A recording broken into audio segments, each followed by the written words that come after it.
AJ Raval 5 na ang anak. Sa panayam ni AJ Raval kay Boy Abunda, ibinunyag niyang hindi lang 2, kundi 5 na pala ang kanyang mga anak.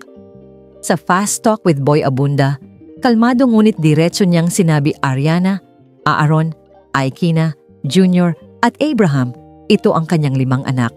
Ang ikalawa niyang anak, si Aaron, ay angel na ngayon.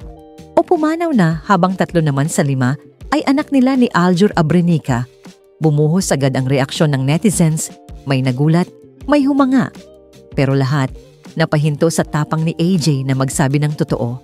At nitong nakaraang Sabado, ibinahagi ni AJ ang isang video kung saan masisilip ang kanyang 2 anak. Ngunit hindi niya ipinakita ang kanilang mga mukha bilang pagprotekta sa kanilang privacy.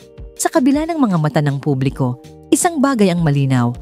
AJ Raval, isang ina na may tapang at pagmamahal sa kanyang mga anak.